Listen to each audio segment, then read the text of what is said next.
இது மகிமை நேரம். கிறிஸ்துவுக்குள் பிரியமான மகிமை தொலைக்காட்சி நேயர்களை இந்த மகிமை நேரம் நிகழ்ச்சியின் மூலமாய் சந்திப்பதில் மிக்க மகிழ்ச்சி அடைகிறேன். கர்த்தர் நமக்கு பாராட்டுகிற இந்த மேலான கிருபைகளுக்காக தேவாதி தேவனை நான் ஸ்தோத்திரிக்கிறேன். பிரியமானவர்களே, நிச்சயமாக இந்த நிகழ்ச்சி நம்முடைய ஆவிக்குரிய வாழ்விற்கு பிரயோஜனமாக இருக்கும் என்று சொல்லி கர்த்தருக்குள் நான் விசுவாசிக்கிறேன். இந்த வாரத்திலும் கூட இந்த லெந்து காலங்களின் கடைசி வாரத்திற்குள்ளாக நாம் வந்திருக்கிறோம்.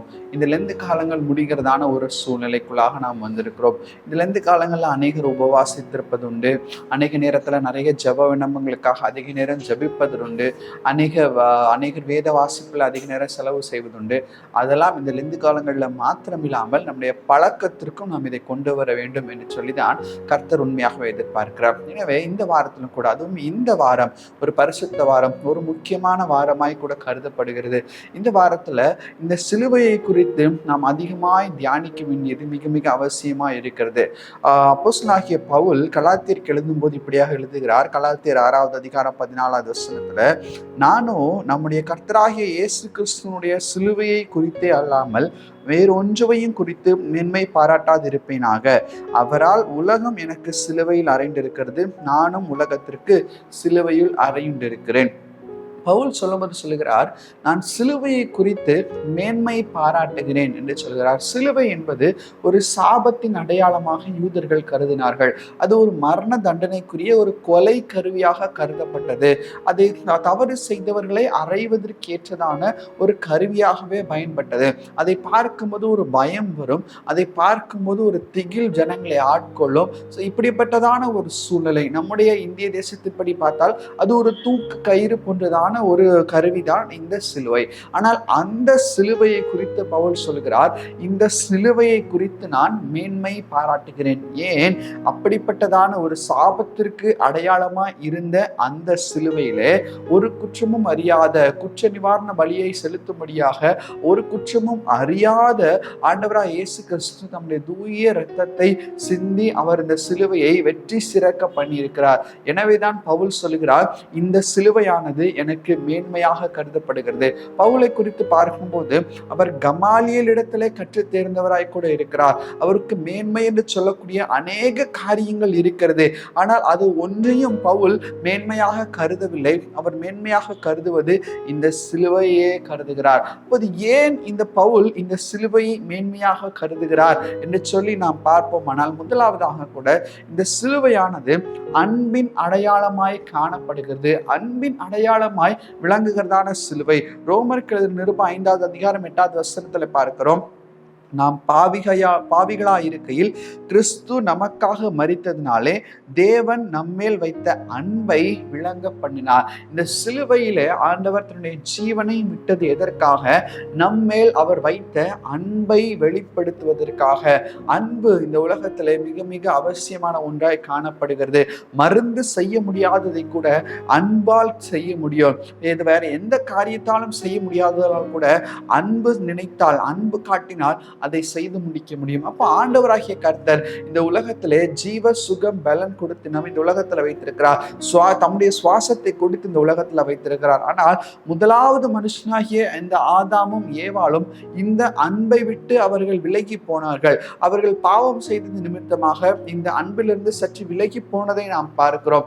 ஆனாலும் பிரியமானவர்களே, அந்த அன்பை முழுவதுமாக விளங்க செய்யும்படியாக அவர்கள் எந்த அன்பிலிருந்து விளங்கினார்களோ அந்த அன்பை முழுவதுமாக அவர்களிடத்தில் விளங்க செய்யும்படியாகவே பிதாவாகிய தேவன் குமாரனாய் இந்த உலகத்திலே அவர் வந்து சிலுவையிலே ரத்தம் சிந்தினதை நாம் பார்க்கிறோம். அப்படிப்பட்டதான ஒரு அன்பின் அடையாளமாய் காணப்படுகிறது இந்த சிலுவை. வேதத்துல நாம் வாசிக்கிறோம், யோவான் 3வது அதிகாரம் 16வது வசனத்துல, தேவன் தம்முடைய ஒரே குமாரனை விசுவாசிக்கிறவன் எவனோ அவன் கெட்டு போகாமல் நித்திய ஜீவனை அடையும்படிக்கு அவரை தந்துள்ளி இவ்வளவாய் உலகத்தில் அன்பு கூர்ந்தான். இவ்வளவாய் உலகத்தில் அன்பு கூர்ந்தார், எவ்வளவாய் தன்னுடைய ஜீவனை, தன்னுடைய கடைசி சொட்டு இரத்தத்தை இந்த உலகத்திலே நமக்காக சிந்தி நம்மைக்காக இந்த உலகத்திலே அவர் அன்பு கூர்ந்தவராய் கூட காணப்படுகிறார். பிரியமானவர்களே, அவ்வளவு ஒரு அன்பின் அடையாளமாய் காணப்படுகிறதுனாலதான் இந்த சிலுவை இந்த பவுலுக்கு மேன்மையாய் கூட கருதப்படுகிறது. எனவேதான் அவர் சொல்லுகிறார், அவருடைய அன்பு என்னை நெருக்கி ஏவுகிறது என்று சொல்கிறார். இவ்வளவு அன்பு பாருங்கள், ஒன்றுமே தெரியாத, யார் என்று கூட தெரியாத குப்பையில் கிடந்த நம்மை, நாம் தகுதியற்ற நம்மை தகுதிப்படுத்தும்படியாக அவருடைய அன்பை அவர் நமக்கு கொடுத்திருக்கிறார். அவர் நினைத்திருந்தால் வேற எதெல்லாமோ செய்திருக்கலாம். அவர் நினைத்திருந்தால் இந்த உலகத்தை திருத்துவதற்கு வேற அநேக வழிகளை கையாண்டிருக்கலாம். இந்த உலகத்தை திருத்துவதற்கு அவர் ஒருவேளை மற்ற அகிம்சை இல்லாத மற்ற வழிகளை அவர் கையாண்டிருக்கலாம். ஆனால் ஆண்டவர் கையாண்ட ஒரே வழி அது அன்பு. அந்த அன்பை எப்படி வெளிப்படுத்துகிறார்? சிலுவையில் தன்னுடைய ஜீவனை கடைசி பரியந்தம் தன்னுடைய ஜீவனை கொடுத்து, கடைசி சொட்டு இரத்தம் வரைக்கும் கொடுத்து அவர் வெளிப்படுத்தி இருக்கிறார். பிரியமானவர்களே, ஒருவன் தன் சிநேகிதனுக்காக தன் ஜீவனை கொடுக்கிற அன்பிலும் வேறே பெரிய அன்பு இந்த உலகத்தில் இல்லை என்று சொல்லி நாம் வாசிக்கிறோம். அப்ப இன்னைக்கு நாம் பிறரை நேசிக்கிறோம் என்று சொன்னால் இந்த நேசத்தின் ஆழம் எவ்வளவா இருக்கிறது? இயேசு கிறிஸ்து நேசித்ததுக்கு அளவுக்கு நம்மால் நேசிக்க முடிகிறதா? யோசித்து பாருங்கள். அப்போ இவ்வளவு அன்பாய் நாம் காணப்பட வேண்டும், இந்த அன்பின் ரூபம் நமக்கு காணப்பட வேண்டும் என்பதற்காகவே அவர் நம்மிடத்தில் அன்பு கூர்ந்தார். நாம் வாசிக்கிறோம், அவர் முந்தி நம்மிடத்தில் அன்பு கூர்ந்தாராம். அவர் முந்தி நம்மிடத்தில் அன்பு கூர்ந்தார். ஏனென்று சொன்னால் அவருடைய அன்பு பெரியதா இருக்கிறது, அவருடைய அன்பு நிகரற்றதா இருக்கிறது, அவருடைய அன்பு மேலானதா இருக்கிறது. அவருடைய அன்புக்கு அளவு எதுவுமே இல்லை. அப்படிப்பட்டதான ஒரு பெரிய மேலான அன்பை கர்த்தர் நமக்கு கொடுத்திருக்கிறார். பிரியமானவர்களே, இன்றைக்கும் கூட இந்த அன்பிலே நாம் நிலைத்திருக்கிறோமா என்பதை சற்று சிந்தித்து பார்ப்போம். வேத வசனம் இதற்காக தான் நம்மை அழைக்கிறது. இந்த அன்பிலே நாம் நிலைத்திருப்போம் என்று சொன்னால் நம்மால் பாவம் செய்ய முடியாது. ஏனென்று சொன்னால் அவர் நம்முடைய அன்பின் கயிறுகளால் நம்மை கட்டி வைத்திருக்கிறார். நாம் பாவத்திற்கு உட்படும் போது அவருடைய அன்பு நமக்கு முன்பாக வந்து நிற்கும். நாம் யாரையாவது அதிகமாய் நேசிக்கிறோம் என்று சொன்னால் அவர்கள் செய்ய சொல்லாத ஒரு காரியத்தை, இல்லை அவர்களுக்கு பிடிக்காத ஒரு காரியத்தை நம்மால் என்ன செய்ய முடியாது? செய்ய முடியாது. அதே போலதான் ஆண்டவர் மேல் நாம் வைத்திருக்கிறதான இந்த அன்பு, ஆண்டவர் நம்ம மேல் வைத்திருக்கிறதான அன்பு, இந்த ரெண்டு அன்பும் சரியான நிலைமையில காணப்படுமானால், ஒரு சரி சமம் உண்டாக இருக்கும் என்று சொன்னால், பாவத்திற்கு நேராக நாம் உட்படும் போது அதிலிருந்து விடுபடுவதற்கான வழியை, அதை வெறுப்பதற்கான வழியை கர்த்தர் நமக்கு காட்டுகிறவராய் கூட இருக்கிறார். பிரியமானவர்களே, அப்போ இந்த அன்பில நாம் நிலைத்திருக்க வேண்டும். அப்போஸ்தலனாகிய பவுல் எழுதும்போது கூட சொல்கிறார், அன்பில் நிலைத்திருங்கள், அன்பில் நிலைத்திருங்கள். அன்பு மிக மிக முக்கியம். எந்த அன்பில நிலைத்திருக்கணும்? கிறிஸ்து நம்மேல் வைத்த அன்பு, அதான் மேலான அன்பு, அதான் முக்கியமான அன்பு. இந்த அன்பிலே நாம் இறுதி பரியந்தம் நிலைத்திருக்கிறவர்களாய் கூட காணப்பட வேண்டும். இதுதான் கர்த்தர் எதிர்பார்க்கிறார். எனவேதான் இந்த சிலுவை பவுலுக்கு மேன்மையாக கூட கருதப்படுகிறது. யோசித்து பாருங்க, அவளுடைய வாழ்க்கை எப்படிப்பட்டதான ஒரு வாழ்க்கை? ஒரு அன்பற்ற ஒரு வாழ்க்கை, யாரை பார்த்தாலும் அடிக்கிறதான ஒரு வாழ்க்கை, யாரை பார்த்தாலும் துன்புறுத்துகிறதான ஒரு வாழ்க்கை, விசேஷமா கிறிஸ்தவர்களை பார்த்தாலே வெறுக்கிறதான ஒரு வாழ்க்கை. அந்த ஒரு கல்லான இருதயத்துல இந்த கிறிஸ்துவின் அன்பு ஊற்றப்பட்டதனால், இந்த அன்பு அவரை நெருக்கி ஏவுகிறதுனால் இப்போது எப்படி மாறிவிட்டார்? அவர் பல சிறைச்சாலைகள் அவர் துன்புறுத்தப்படுகிறார், பலருக்கு முன்பாக கேள்வி கேட்கப்படுகிறார். அப்படிப்பட்டதான சூழ்நிலை வருகிற போது அவர் முன்பாக இருந்ததான அவருடைய வாழ்க்கை வெளிப்படவில்லை. அவருடைய கிறிஸ்துவின் அன்பினால் கட்டப்பட்ட அந்த அன்பின் வாழ்க்கை மாத்திரமே வெளிப்படுகிறது. பிரியமானவர்களே, தேவன் அன்பா இருக்கிறது போல நாமும் அன்பா இருக்க வேண்டும்.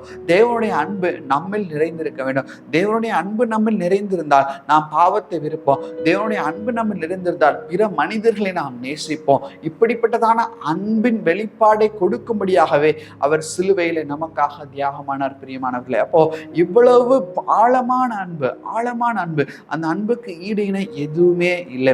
எனவேதான் பவுலுக்கு இந்த சிலுவையானது அது மேன்மையாய் கருதப்படுகிறது. சிலுவை ஒரு அன்பின் அடையாளம். எனவே அந்த சிலுவை எனக்கு மேன்மை என்று சொல்லி பவுல் எழுதுகிறதை பார்க்கிறோம்.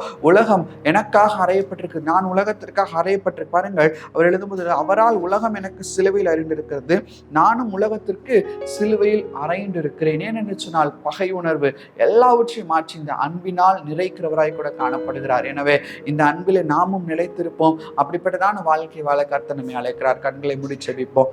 பரலோகத்தின் நல்ல தகப்பனே, இந்த நாளை கொடுத்த கிருபைகளுக்காக நன்றி சுவாமி. அப்பா தகப்பனே, நாளிலும் கூட சிலுவையானது ஒரு அன்பின் வெளிப்பாடு என்பதை நாங்கள் பார்க்கிறோம். அப்படிப்பட்டதான வார்த்தைகளை நீர் எங்களுக்கு கொடுத்ததற்காக நன்றி சுவாமி. ஆண்டவரே, நாங்களும் இந்த அன்பில் நிலைத்திருக்கிறவர்களாய், அன்பை பிறருக்கு வெளிக்காட்டுறவர்களாய் இருக்க நீர் எங்களுக்கு உதவி செய்ய முடியாது ஜெபிக்கிறோம். உடைய பிரசன்னத்தினால் எங்களை மூடி மறைத்து காத்து வழி நடத்துங்க. உமக்கு துதிகன மகிமையை எடுக்கிறோம். இப்ப நாம் இயேசுவின் மூலம் ஜெபிக்கிறோம். எங்கள் ஜெபங்களும் நல்ல பிதாவே. ஆமென், ஆமென்.